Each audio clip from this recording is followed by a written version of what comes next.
The Chinese President Xi Jinping is expected to use the virtual meeting with his U.S. counterpart Joe Biden to warn the United States to step back on the Taiwan issue. That's according to an editorial in the Beijing Mouthpiece, the China Daily, this Monday, which says that Beijing is resolved to realize national reunification in the foreseeable future, no matter the cost. Tensions with Taiwan are at their worst in decades. Xi Jinping in October, speaking at an event to mark the 110 years since the end of the last Chinese imperial dynasty, stepped up the rhetoric on one China. Reunification can be fulfilled and will be fulfilled. That statement was made just 3 days after Washington issued a warning. We strongly urge Beijing to cease its military, diplomatic, and economic pressure and coercion directed at Taiwan. Always together. Another source of tension for Beijing, meanwhile, is the US, UK, Australia Security Pact that will in the coming years provide Canberra with nuclear-powered submarines, changing the dynamic in Asia-Pacific. This as China continues its nuclear build-up. It recently tested a hypersonic weapons system.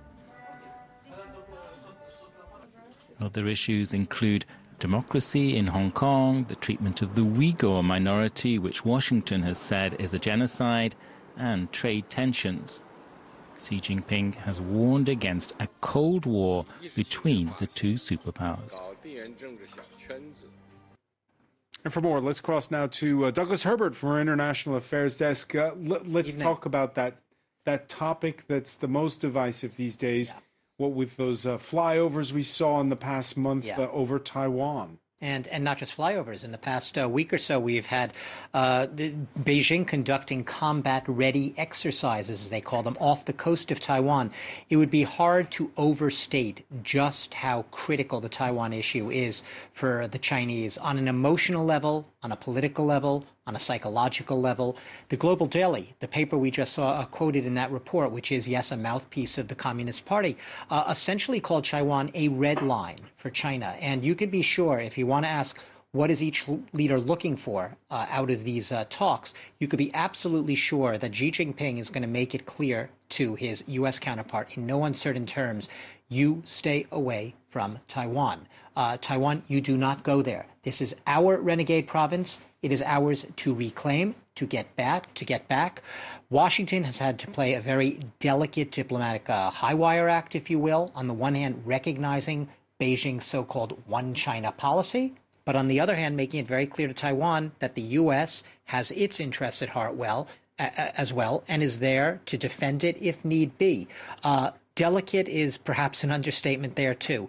But Taiwan is potentially the most dangerous flashpoint between these two countries. And yeah, we both know, Francois, there is no shortage. There's a litany of flashpoints, right? Whether we're talking human rights, whether we're talking about cybersecurity, whether we're talking about trade, whether we're talking about investigations into the COVID-19, the origins of the virus, it goes on and on. But Taiwan, if all roads in the U.S. right now in foreign policy lead to China, within China itself, all roads in its own domestic policy lead to Taiwan. Yeah, you mentioned COVID. We've gotten used to, right, these virtual summits. Yes. The more and more since last year. Summits. What do you make of what can be gained in terms of chemistry? How important it can be if you're looking at a screen? Look, Joe Biden and Xi Jinping are two men who, in their past lives, before they even became leaders, spent a lot of time together, physical time together.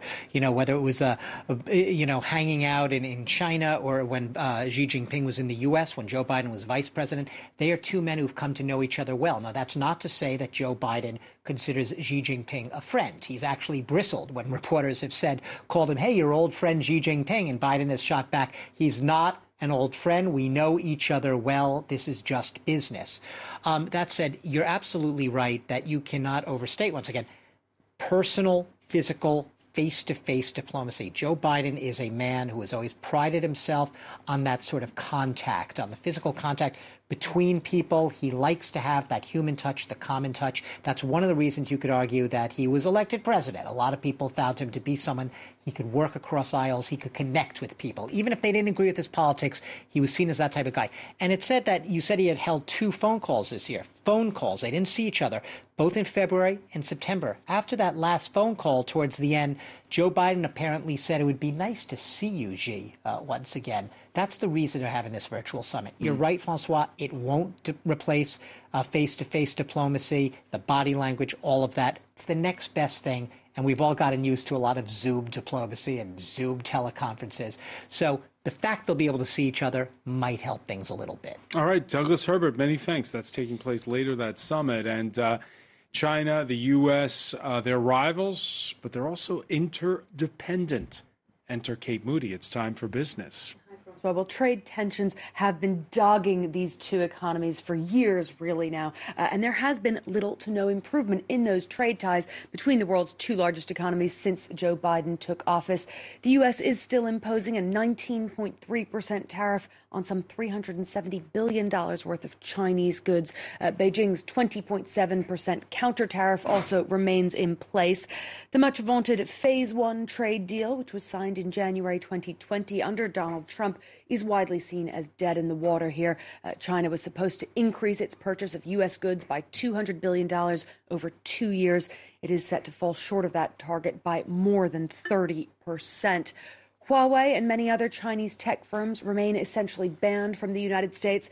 The Biden administration has added more companies to that blacklist, and last month it revoked China Telecom's license to operate in the United States. Trade talks have restarted in recent months, but they've borne little fruit, and it's not clear whether the tariffs and economic measures are having the intended effect. More than a dozen U.S. industry groups, including the Chamber of Commerce, have urged Biden to lift those tariffs, arguing that they're hurting American businesses and families, contributing to the already high levels of inflation. Some analysts expressing surprise that many of these major issues seem to be taking a back seat here. The disruption of global supply chains, also something not high on the agenda, all waiting to hear what the 2 leaders will in fact have to say to each other.